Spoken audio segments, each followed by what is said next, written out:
Good day, ladies and gentlemen, and welcome to the Slice Bread Podcast, where we give you your daily slice of life. I am your host, Gary, and on today's episode, we have on the panel Lenny. Your local boy. There we go. We got Chris. That's me, Chris Cuts, Chris with a K like Chris Jenner. There we go. And we got the man that make us sound slicker than butter on toast, the sound guy. And last and certainly not least, the retro gamer, Bob. Not the builder. We don't build things up, we break them down. And today we're gonna break bread on today's episode. So Lenny, top that intro for us, man. So today we're talking all things about books and reading. And you know, when you read, your mind is filled with new images, feelings, ideas, and thoughts. But at the same time, reading is different for everyone. Do you guys actually enjoy reading or what? Let me start off with Mr. Katz. Thank you so much, Gary. Yes, I do enjoy reading very much so. I try to at least find myself with a book once a month. Yeah. And Lenny? Yeah, I love reading. I love the imaginative world, you know, the place where your mind and your thoughts are engaged more candidly. With television, it's always images on screen that does the thinking for you, but books allows you to actually challenge your mind. I struggle to enjoy reading, guys. I can just be honest with you right now. I struggle. But I try my best to read a book. And by reading a book, I mean the first chapter. Could never be me. Talking about could never be me. Mr. Bob, what's your thoughts? The thing about reading is when I read, I like to stay engaged for a long period of time. That's why I'm not that keen on reading. I rather listen to like an audio book. But when I do sit with a book that I do like, I will stay 4 hours within that pages. That's how I like to read. But it must be long term. It can't be like 15, 30 minutes and then, put a bookmarker. For who? For what? I like that commitment, I gotta say. Yeah, that's It's- quite long. Yeah. No, it's a good time for a book, especially if it's a good one that you can't close and you can't put down. Because, for example, if you're reading a book, people, it's like, okay, I've got an hour, I'm going to read a book. Or I'm going to read for an hour before I go to bed. There's always that ending. And, by that second half an hour or last 15 minutes, you're already falling asleep. You're not taking things in. Yeah. But if you're actually going into reading with the intention, I'm going to finish this, I'm going to see it through, you're actually going through that book with allowing yourself to be captivated, allowing yourself to enjoy the story instead of just, is my hour up now? Can I go back to my The thing day? is, Lenny, I would say that also comes down to the genre. The Yeah. genre of book you are reading. Because if it's fantasy, then it's that whole 4 hour thing for me. Because then my whole imagination can go along with the storyline. But let's say you're reading okay, maybe crime can also fit that. Yeah. Crime can fit that because then you can imagine all these lovely things. But if you're going to read a romance novel, not that I have ever, 50 Shades of No Grey 50 stops Shades. right there. I don't even finish the chapter. Sorry for interrupting you, Bob, but you speaking about all those genres. What books do you guys like reading, though? Like, is it a specific genre, a specific author? Like, what? For me, it's fiction. I'll go as far as semi-autobiographical books, but mostly fiction. Fiction where it's, again, an imaginative world that doesn't exist. The whole story came from scratch. Yeah. I don't do too many autobiographical stuff or self-help books. You hate self-help books. That's my favorite type of genre. What you doing to me here, boy? I own a few self-help books, though. And those are all cookbooks. And they don't help you at all. Damn. But anyhow, Mr. Katz, what's your genre that you like reading? I'll go the opposite direction of as Lenny did. I'll say mostly non-fiction. And I like autobiographies. I have quite a few autobiographies, mainly of Mark Twain. sportsmen, some Mark Twain. Yeah. And yeah, I wouldn't say self-help books, but I like a book to inspire me. I want to take something out of it. So the problem with a fiction book is that I'm always concerned that I might not get that whole inspiration part and I might just not like the story. But normally with a non-fiction, I already know what I'm getting into. And I would say that I get out of the book what I want to get out of the book. If I was going to read a book, wizards and and witches, that's my kind of thing. Just doing Bobby things. Huh? There we go. Make sure you check your channel, guys. What book actually was very important to you? Because we talk about favorite books. We talk about good books that we like, but what book was very important to you? So I want to know from you, Bob, what was your favorite book and what was the most important book for yourself? Well, you mentioned one of mine, but not the first one. I would say Harry Potter, the Goblet of Fire is my favorite one because that's the one I got the most enticed with. Okay. I would say that. But my most important one actually was prescribed to me from school.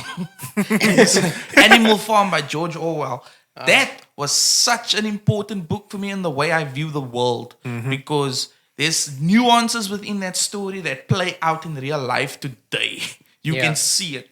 Like they have quotes now that I can still quote to this day. And I read this like 10, 15 years ago. All animals are equal, but some animals are more equal than others. There Does you that go. not seem and sound like something that you see in this very day and age? Yeah, for sure. Absolute power corrupts absolutely. Truer words have not been spoken. I'm so traumatized. I took the horse to the necker. They were telling me they're gonna like take him for like a flu shot, but they actually took him to the glue factory. Yeah, yeah. Oh yes, Sad. I think that was the saddest part of that story. I think was the horse. Yes. The horse was because the horse was the hard-working animal that always supported that tyrant pigs. Yes. And then boom, you are replaceable. Yes. You are nothing, and that is a fact of reality. Sorry, guys, for the spoilers. Mr. Spoilers, what's your favorite and what important book? I would say there's a book that I read. It's actually neither my favorite or my most important, but it's a book that has a very lasting effect on me, and it's called The Age of Absurdity by Michael Foley. And he talks about why it's so difficult to be happy in modern life. And I don't remember everything from the book, that, like most books that I read. But one thing, but one thing that gets me is that he always spoke about how we have too much choices these days, and there's always small things about certain things in modern life that comes back to me, and then I think about Age of Absurdity from Michael Foley. So that book has had a lasting impression on me. And then I would also say Napoleon Hill's Outwitting the Devil. It's a very popular book, actually. Yeah, that book is also a very good read and also very insightful. So I would list Outwitting the Devil as one of my favorites. Nice. Like I mentioned, my favorite book is Mark Manson's The Subtle Art of Not Giving a F, due to the fact that his whole mindset of like letting you know to stop giving a damn for small things and give a damn for the most important things. And then when it comes to the most important book, I was lying about Harry Potter. It was actually Jordan Balfour's book because it was about cokes and strippers. Gosh. I'm joking, man. I'm joking, guys. It was actually Harry Potter, the first one. And the reason why the first book was very much important to me because a very close friend of mine actually got me that book. And I actually took the time to read that book from start to finish. And I was very influenced in how Harry Potter obviously met Hermione, he met all his friends, and obviously understand his parents, passing and stuff. And it was quite a very, very much intriguing read, man. So it's yeah. the only book you finished. Yeah. It meant something to you. It meant It meant to something, man. There was value to it, man. But don't you think that subtle art of not giving a F, that's like a clickbait type of title? It Like is. it just draws people. It is, I Yeah. won't lie. It is. I wouldn't say that because it's almost like it's a factual statement. Yeah, but it's very like, You actually I get to understand learn. the concept of Yeah. clickbait, but it's like if Yeah. you don't give a F, I'm gonna say I don't give a F. So it's a kind of being true to the words. You actually learn how to not give a. It's in you or it isn't. Look, man. Can't be taught in my eyes. Look, man, I'll take a page out of Bobby's book. There we go. You can, Nice. you can read all the books in the world, but if you don't actually take from the book and actually apply it in life, it's meaningless. Sorry. I don't care about taking something out of it like a life lesson. Okay. Give me a good story and I will commit to you. That's it. So the So books, ladies, you know what to do. the books, I won't say it's my favorite, but it is probably at this point. It's got to be the Travis McGee series by John D. MacDonald. And this started back in 1964. what, can you repeat that title, please? The Travis McGee series by John D. MacDonald. Oh, okay. It's a series and it's in the old noir genre that I love about, old private investigators. But for him, he's not a private investigator. He's a... The hard-boiled egg. And that's why I love this because it's not your typical hard-boiled detective. There's a lot of softness and tenderness to it. But his books have these super interesting names where it's always got these color-coded things. So the first one is The Deep Blue Goodbye. And then there's The Nightmare in Pink, A Purple Place for Dying, and The Quick Red Fox. And the character, who is Travis McGee, is a captivating one. And in some cases, more than others, relative also because He's an idealist and a romantic who hates idealists and romantics. And I don't know, but that just kind of means something to me. Maybe I feel the same way.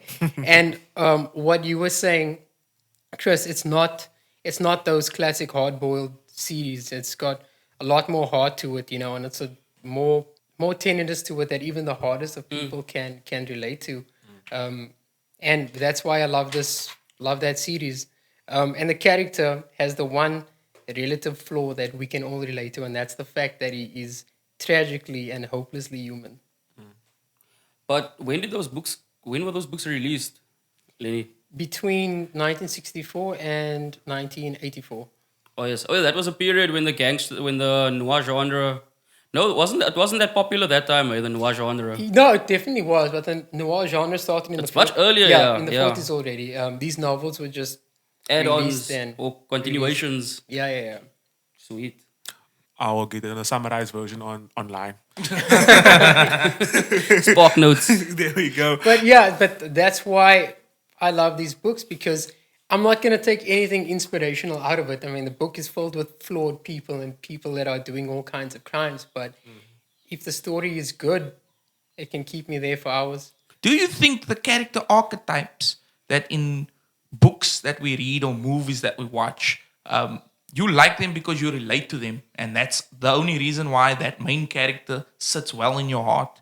You like what appeals to you, right? And if you're watching something and you're sitting there and watching or reading something and you're sitting there and you're saying, wow, I actually never saw it that way, or wow, this actually makes so much sense to me, and then you pinpoint characters that you actually relate to, that's what's going to draw you in, because you're identifying with this, and that keeps you there.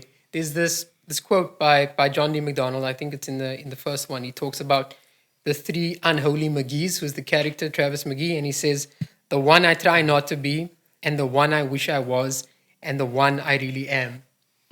So, I mean, that already puts you in a place like, I mean, those are three people that I can relate to, because we've all got versions of ourselves that we'd like to be, versions of ourselves that we don't like, but then also this version that we hope to be.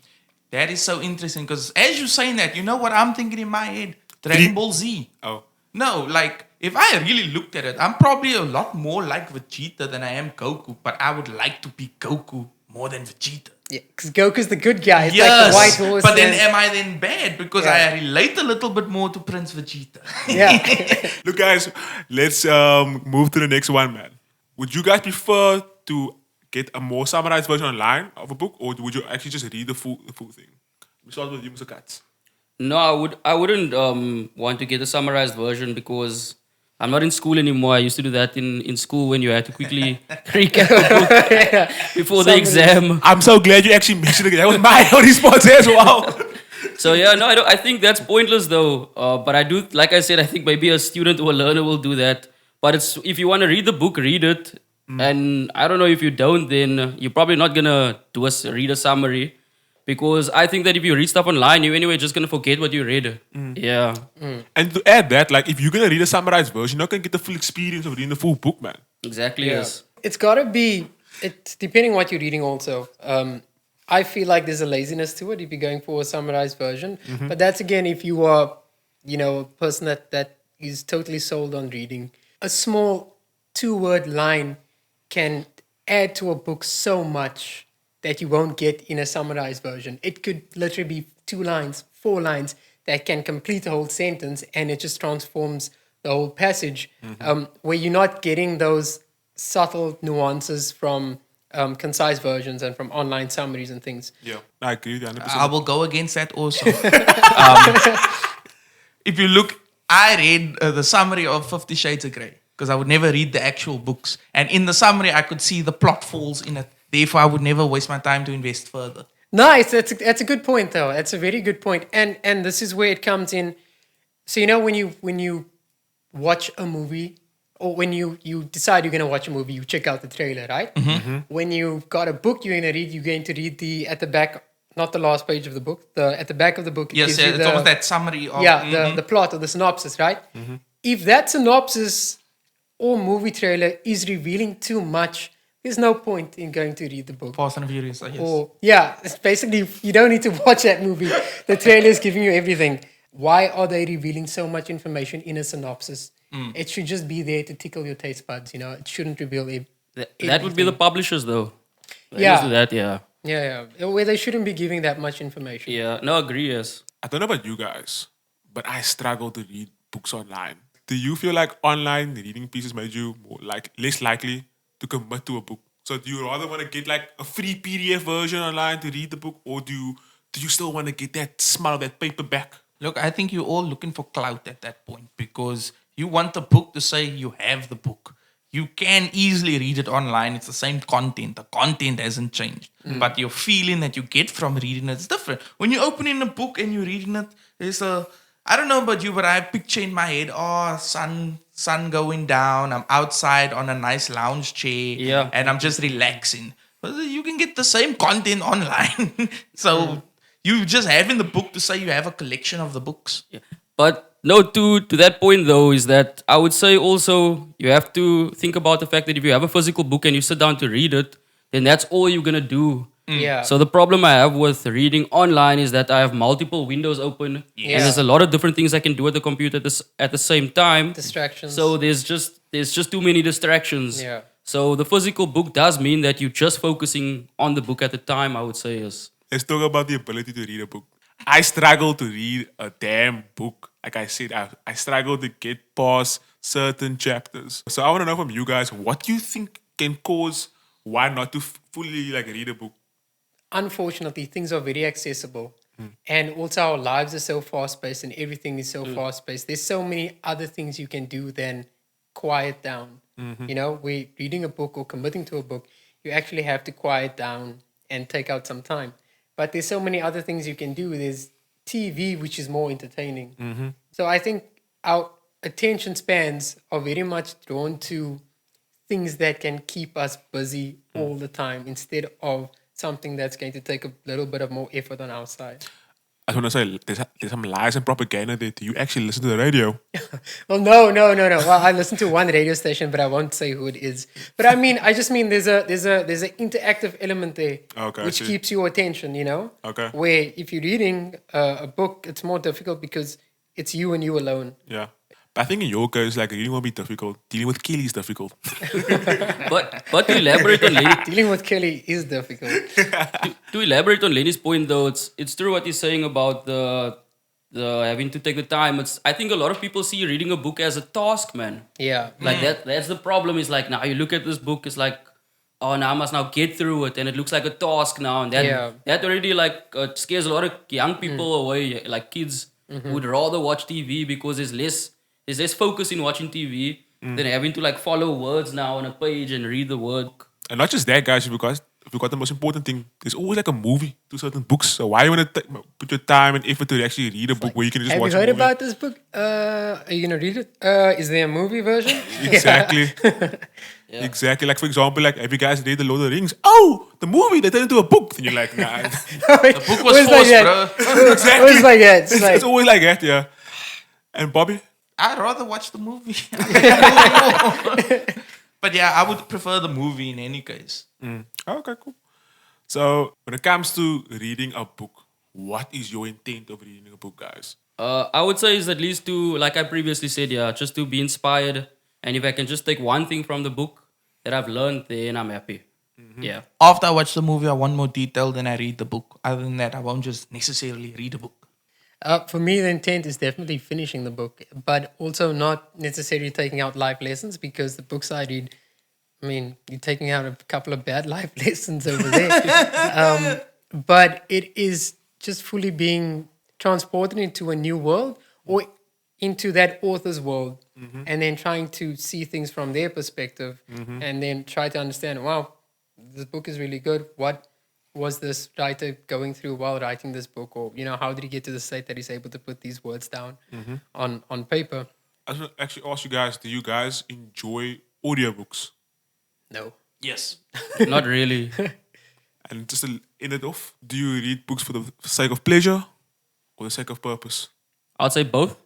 I would say both. Pleasure. My final thoughts. Read some Mark Twain, guys. Read some Mark Twain. Can you read Mark Twain? Of course! chapter. Chapter 1 and chapter 2. Anyhow, guys, thank you, ladies and gentlemen, for listening to today's episode. Please make sure that you like and subscribe to our podcast from wherever you're listening from. And please join us next time for another Slice of Life.